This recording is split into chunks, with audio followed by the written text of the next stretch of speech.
The bottle shattered in the dust, and so did her life. For the price of whiskey, her father traded away his own blood, leaving her in the hands of a stranger.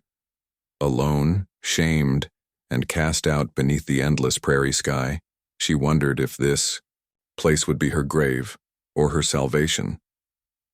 What she didn't know was that a silent rancher, scarred by grief, would soon stand between her and the darkness and give her back the life she thought lost forever.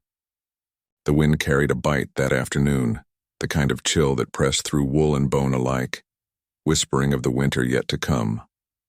The plains stretched endless, pale grasses bending like weary pilgrims, and above them, a sky the color of iron. A wagon creaked across the rutted trail, pulled by a stumbling horse too thin for the work. Seated on the splintered bench was a man with a red nose and hollow eyes, a flask jutting from his coat pocket, his hands trembling on the reins. Beside him sat a young woman, shoulders wrapped in a worn brown shawl, her gaze fixed on the horizon, as though searching for escape in the endless miles. Clara Mayfield did not speak. The silence between her and her father was long practiced, a silence born of fear, shame, and disappointment too familiar to name. She had asked him once on the first day of their journey why she must go with him to some stranger's homestead. He had grunted and told her there would be food, a roof, and work enough to earn her keep. But the truth was written in his sour breath and unsteady hand. He had traded her away for whiskey, sold her like livestock. When the wagon reached the low rise, the ranch came into view, if one could still call it that. The house was built of weathered timber, its roof patched in places with tin that caught what little sun filtered through the clouds. The barn leaned on tired beams, fences broken where cattle had pressed too hard, and tools rusted along the wall as though abandoned mid-task. A rocking chair stood on the porch, unmoving, its seat gray with dust. Clara's chest tightened. Was this to be her life now? This half-forgotten place at the edge of the wilderness? A figure appeared at the doorway as the wagon drew near. He was tall, broad-shouldered, though stooped with weariness, his shirt faded, his beard streaked with gray. His eyes were deep-set, shadowed, as though they had seen too much and remembered more than they cared to. Elias Turner, a widower, they said, who spoke to few and trusted fewer. 3 winters had passed since he buried his wife in the frozen ground by the cottonwoods, and since then his house had become a place of silence. Clara's father leapt down first, nearly stumbling, and waved a hand as if dismissing the weight of the moment. "Here she is," he muttered, voice rough from drink. "Strong enough to earn her keep. You'll find her useful." Clara kept her eyes down, clutching the shawl close as though it could shield her from his words. She wanted to speak, to say she had not agreed to this, but her throat was tight, the humiliation too heavy. Elias's gaze shifted from the father to the daughter. He said nothing at first, the silence stretching like the plain itself. His jaw tightened, but he gave no sign of surprise. Perhaps he had expected something like this. Finally he spoke. "There's wood to split, stock to feed. She'll have a roof and meals if she works." That was all. No welcome, no kindness. Only the stark practicality of survival. The father grinned, though the smile never touched his eyes. He slapped the side of the wagon, muttered something about whiskey waiting for him in town, and climbed back onto the bench. Without so much as a backward glance at his daughter, he snapped the reins and turned the horse down the road. Within moments, the wagon had dwindled into the distance, swallowed by the grasses and the wind. Clara stood in the yard, abandoned. The ache pressed sharp in her chest, yet no tears came.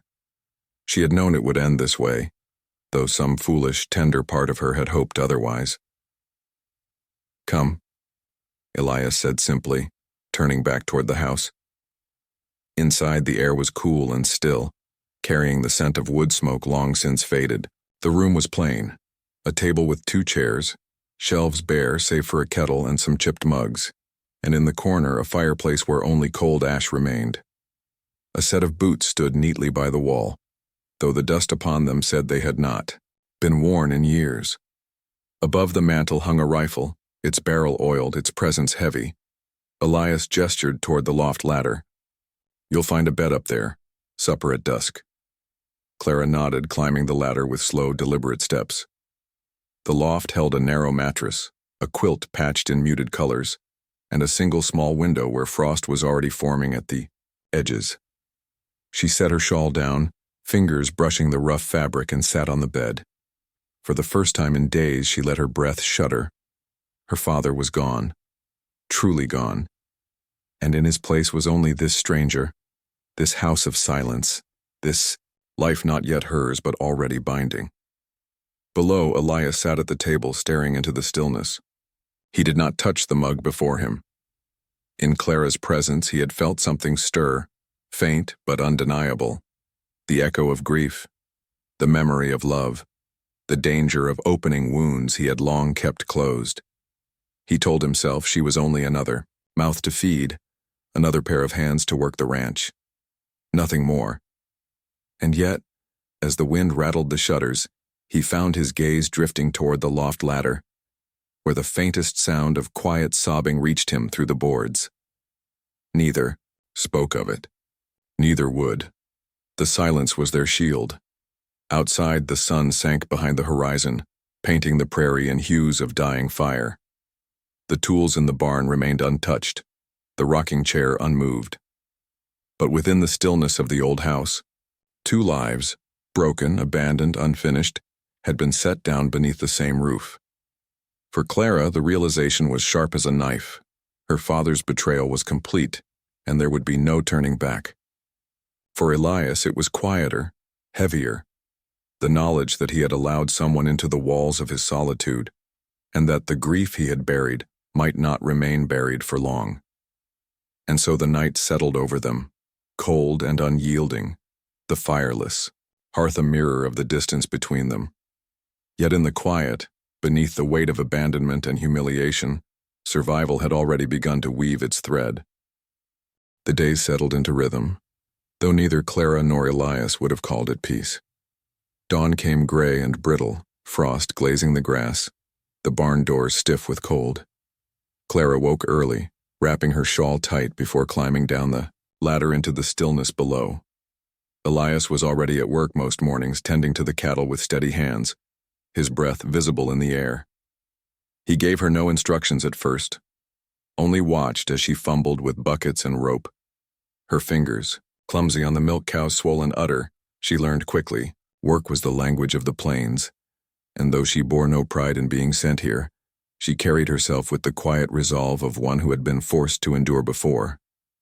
She mended torn shirts with uneven stitches, split kindling with hands, blistered raw, and stumbled beneath the weight of firewood until strength replaced trembling.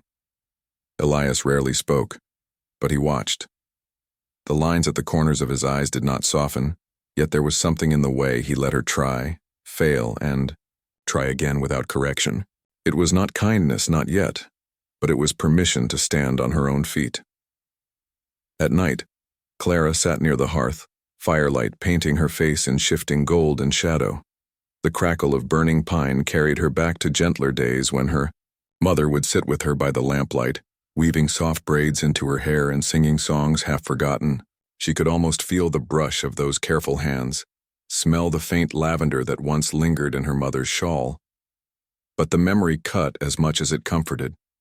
Her mother had been gone for years now, claimed by fever, and the man who should have protected Clara had sold her instead. The fire was both her solace and her grief. Elias sometimes lingered by the doorway in those hours, the glow of the flames catching his profile. He said little, but Clara knew he carried his own ghosts. Once, she had seen him take a folded scrap of fabric from a drawer, a woman's kerchief, edges frayed with use, and hold it between his fingers before setting it back with care. He never spoke of her, but the silence told enough. His wife, his loss. It was grief of a different shape, yet grief all the same. In town, whispers grew like thorns. Clara felt them before she heard them, the way conversations hushed when she entered the mercantile, the sideways glances cast over shoulders. "That's the one," someone muttered once, not low enough. "Traded like a mule for whiskey." The words burned. The storekeeper, a sour man with lips pinched thin, pressed her change into her palm with deliberate slowness. "Best be grateful," he said, eyes sliding over her. "A roof's more than some deserve." Clara clenched the coin so tightly they left imprints in her skin, but she said nothing. Shame was heavy, pressing her down. She wanted to run, but there was nowhere to go. Not all were cruel. An older woman, bent with years but sharp-eyed, brushed past Clara at the door of the store. Without a word, she slipped a folded shawl into Clara's hands, faded blue, patched but warm. "For the nights," the woman murmured, voice too soft for others to hear. Clara's throat tightened as she clutched it, not daring to speak thanks lest it catch in her chest. Even small kindness felt like salvation. On the ranch, shadows lengthened early, the winter sun slipping quick behind the cottonwoods. It was one such evening when the quiet broke with the sound of hoofbeats.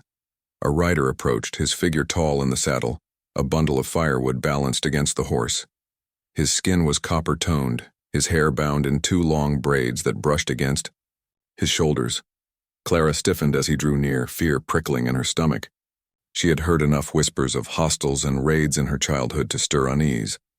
But Elias stepped from the barn, his posture relaxed, though his eyes stayed cautious. "Chasing Hawk," he greeted, voice low. The rider inclined his head, dismounting with slow grace. His gaze flicked toward Clara but did not linger. "The river's running thin," he said, his English halting but steady. "Wood burns quick this season." He set the bundle down without ceremony. Elias offered a nod, pressing no coin, no trade. It was not a transaction but an understanding. Clara watched from the porch, her hands gripping the railing. She expected hostility, some hardness in Elias's tone, but instead there was only quiet respect. A few brief words passed between the men, words she could not fully catch, and then Chasing Hawk mounted again. His horse carried him into the dusk without a backward glance. When the sound of hooves faded, Clara found her voice. "You trust him?" Elias's eyes moved to hers, unreadable in the twilight. "Trust isn't given out here.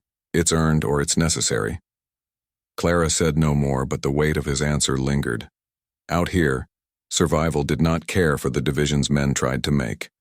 One needed others, or one perished. It was as true for her as it was for Elias, as it was for the Lakota neighbor who brought wood when the river thinned. That night, Clara lay beneath the quilt in the loft, staring at the rafters as the wind whistled through the eaves. The shadows seemed to press close, whispering of shame, of whispers in town, of a father's betrayal she could not forget. Yet alongside the ache was something quieter, a fragile beginning. She realized Elias's silence was not cruelty, but armor, forged from loss. And beneath her own humiliation was a stubborn will to stand, to endure, even if the world tried to bend her. Below, Elias sat by the cold hearth long after the fire had died. He thought of the girl in his loft, her eyes too old for her years. He thought of his wife's laughter, gone 3 winters now, and how grief had hollowed him until silence was the only companion he trusted. But in Clara's presence he saw a reflection of that same hollow, and it unsettled him.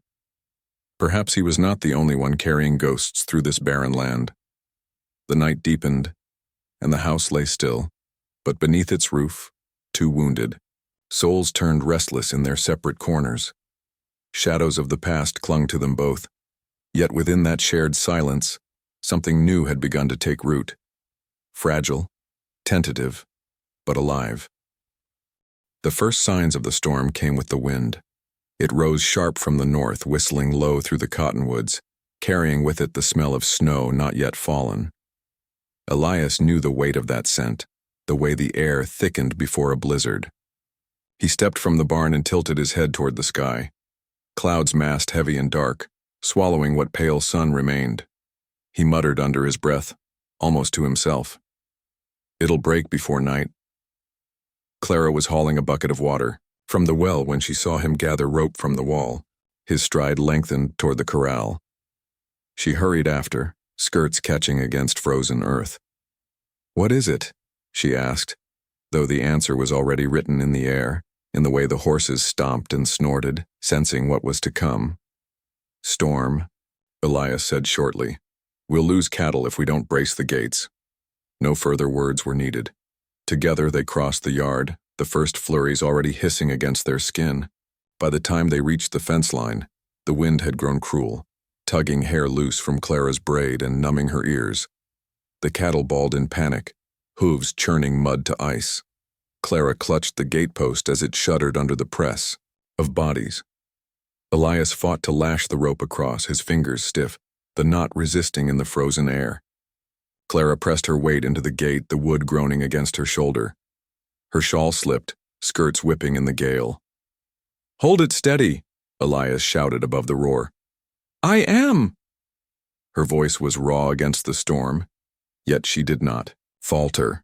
The rope finally bit into place, but not before a heifer shoved through the slats. Clara lunged without thought, seizing its halter, boots skidding in the frozen muck. The fabric of her dress tore across her side with a sharp rip, but she held fast, dragging the animal back as Elias secured the breech. Her palms burned against the rope, skin raw beneath the cold. At last the gate slammed shut, the cattle forced back, their eyes rolling white with fear.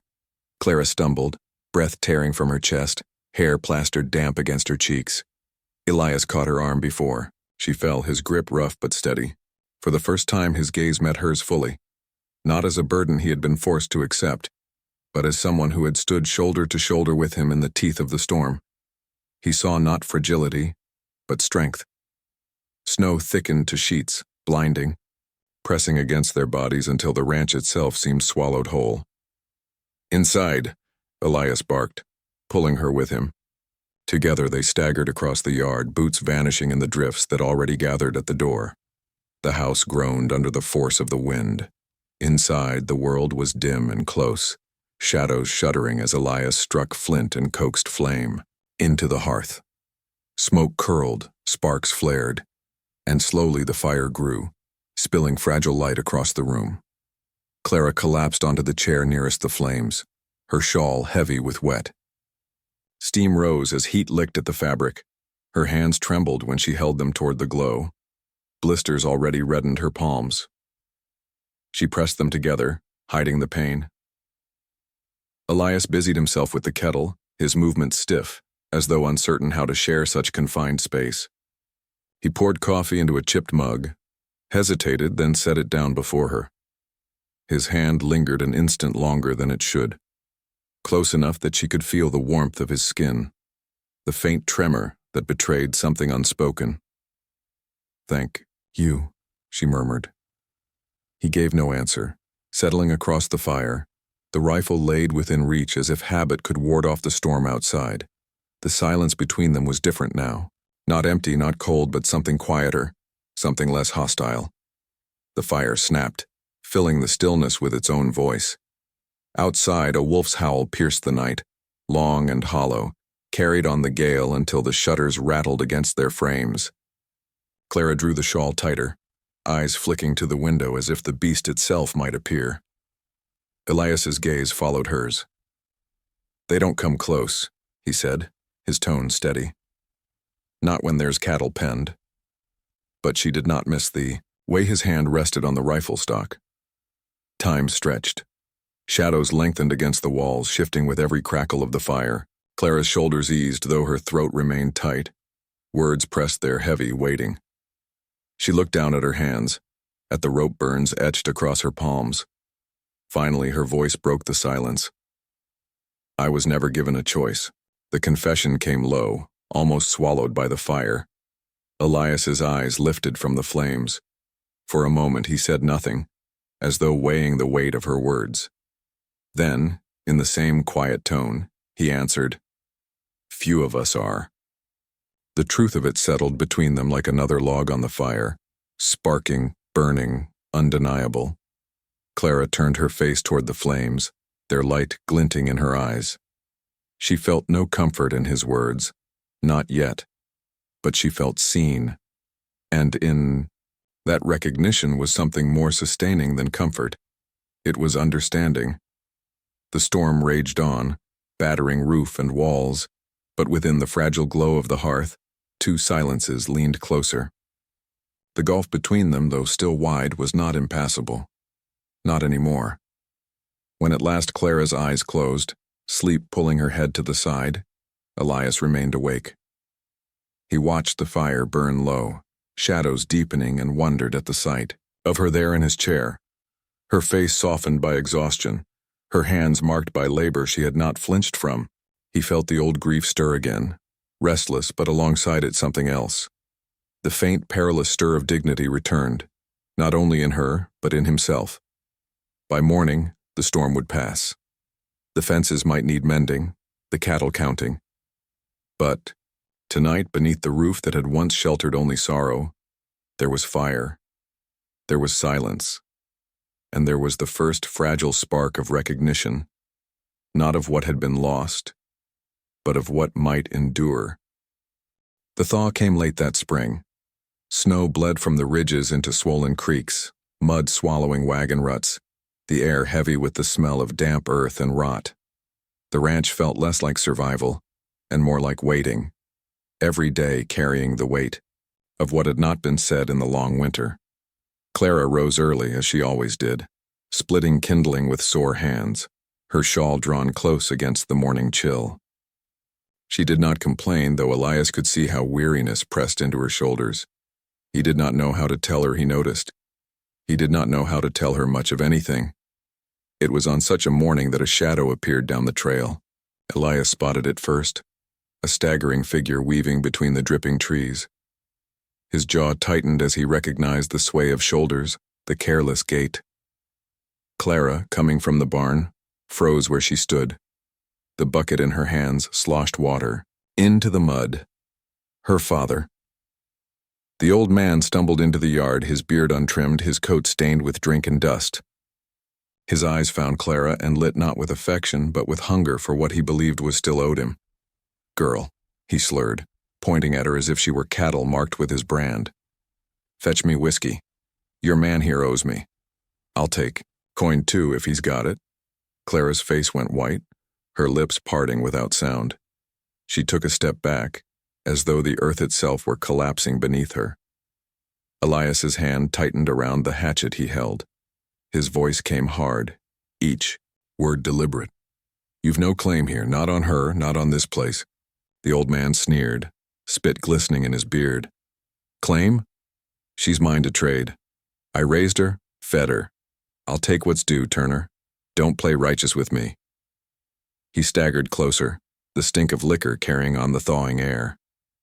Clara trembled, eyes locked on the ground. The shame in her was raw, alive, as though her very skin bore the brand of his words. Elias stepped between them. His height, his stillness, were weapons sharper than any blade. "Leave," he said, low. "Now." For a moment the old man wavered, studying him through bleary eyes.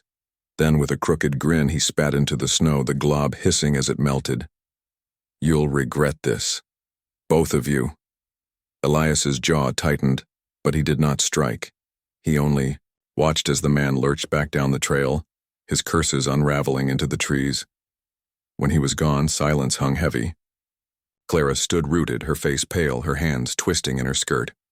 Then without a word she turned and fled into the house. That night the silence deepened. The storm outside was gone. Yet within those walls another storm brewed. Quieter, heavier. Elias sat by the hearth, the rocking chair creaking in the wind against the porch. He could hear her in the loft above, her muffled sobs pressed into a pillow. He wanted to climb those stairs, to tell her she was not what her father said she was. But the words caught in his throat, snagged on the memory of another woman, another vow he still felt bound to. He stayed in the chair until the fire died, his own hands clenched against his knees, fury and helplessness battling in his chest. In the days that followed, Clara moved through the house like a ghost. She spoke only when duty demanded it, her eyes never meeting his. She kept busy with mending, her hands stitching late into the night. Elias noticed she had found something tucked away in the old trunk at the foot of the loft bed. A dress, yellowed with years but delicate still, the lace fraying at the sleeves. his late wife's wedding dress. At first he thought Clara meant to wear it, and the sight struck him with a pang so sharp he nearly turned away. But as he watched from the shadows of the stair, he realized it was not vanity or fantasy that drove her needle. She was repairing it piece by piece, lace by lace, not for wearing but for keeping. As though restoring beauty to something broken could restore a measure of herself. The sight broke him in ways he had not expected. He wanted to tell her she need not prove her worth, that no stitch of cloth could erase the scars her father had branded on her soul. He wanted to lay a hand on her shoulder, to give her the dignity she sought not in fabric but in truth. But fear held him, fear that to speak would dishonor his wife's memory, fear that comfort would be mistaken for pity, fear that he could not mend her without breaking himself open once more. So he watched in silence, and she stitched in silence, and the air between them grew heavy with words unsaid. One evening, as twilight bled across the horizon, Clara set the finished dress gently back into the trunk. She lingered a moment, her hand resting on the lace, her face unreadable in the fading light. Then she closed the lid softly, as though burying something she both cherished and mourned. When she turned, Elias was there in the doorway. Their eyes met at last. For a heartbeat neither moved, neither spoke. In her gaze he saw not weakness, but a question, whether he believed her to be more than the shame her father had cast on her. His throat ached with words he could not form. He only nodded once, a small, solemn gesture, but enough for her to lower her eyes and pass by without shrinking. That night, the house creaked with wind, the rocking chair on the porch groaning as though the timbers themselves bore witness to the tension within. Clara lay awake in the loft, staring at the rafters. Elias sat by the cold hearth, staring into darkness. Both of them knew the battle was no longer with storm or hunger, but with the shadows left behind by others. Shadows that could not be banished by silence alone. The night was too still. Clara felt it first, a prickle at the base of her neck as she stood by the barn door, lantern in hand. The stars glittered sharp and cold above, the air carrying no sound but the restless shifting of cattle.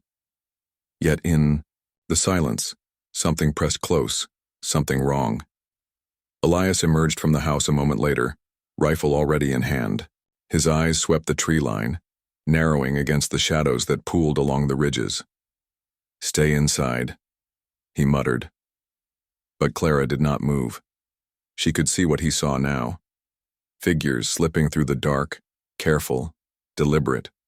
The glint of metal caught moonlight, the faint scrape of boots against stone. Bandits, and not strangers. Clara knew by the crooked laugh that carried across the wind.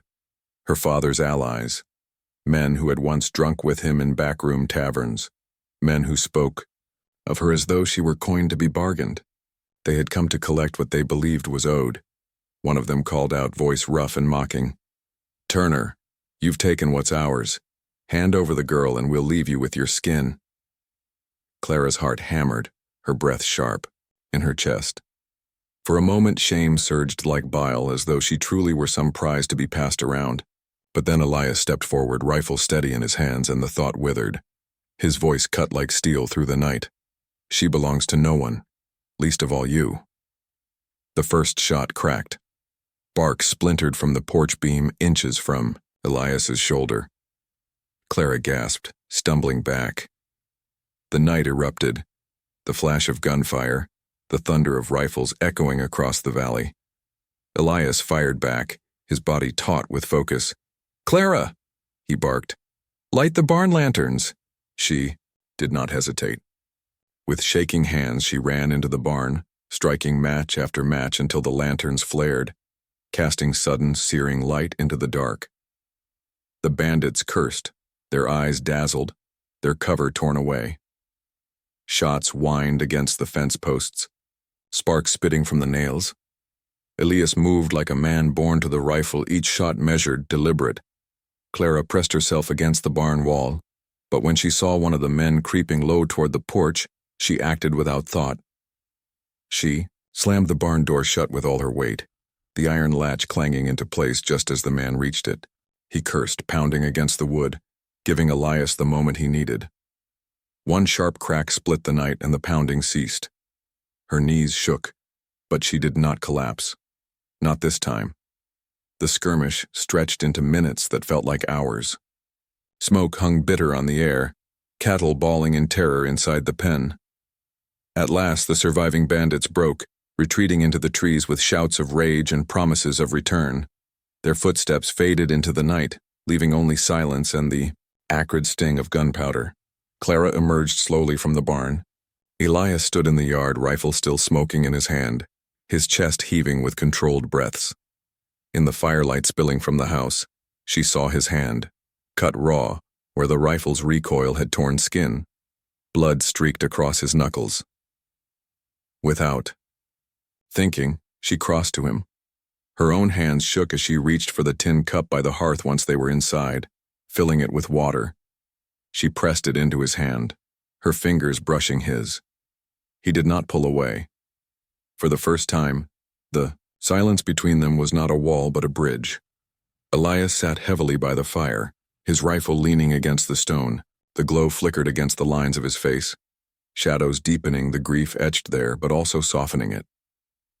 Clara knelt beside him, her shawl slipping from her shoulders, and with a scrap of cloth she dabbed at the blood on his hand. Her touch was careful, reverent. His breath caught, but he let her tend him, his eyes lowered not from avoidance but from something that felt like surrender. For a long moment neither spoke. The fire popped, a log collapsing into embers.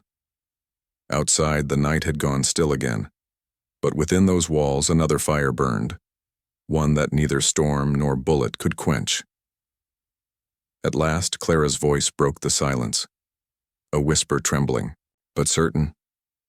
"You gave me back more than a roof, more than a place to hide." Her eyes lifted, meeting his across the firelight. "You gave me back myself." The words struck him with a weight greater than any bullet. He closed his eyes briefly, as though bracing against it, but when he opened them again, his gaze held hers steady. He did not answer in words. He could not yet. But the way his scarred hand turned, palm up, brushing against hers where it rested on the hearthstone, spoke what his voice could not. She did not flinch. She did not pull away. The firelight danced across her face, across the faint smile that touched her lips, fragile as new grass in spring but alive all the same. Elias's silence, once a barrier, had become something else entirely. Not rejection, not distance, but reverence. A quiet acknowledgement that some bonds were not claimed, but chosen. And so they sat together by the fire, two souls scarred and weathered, yet no longer alone.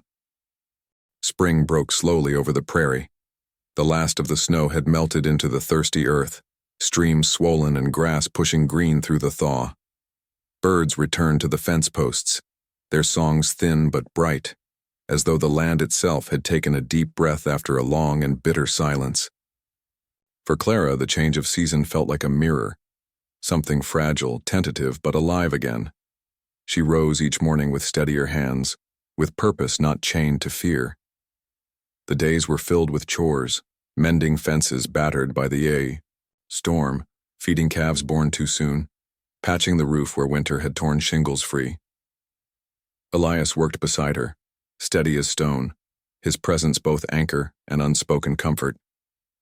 Between them lingered a quiet warmth, one that needed no declaration to be understood. Yet shadows do not yield so easily.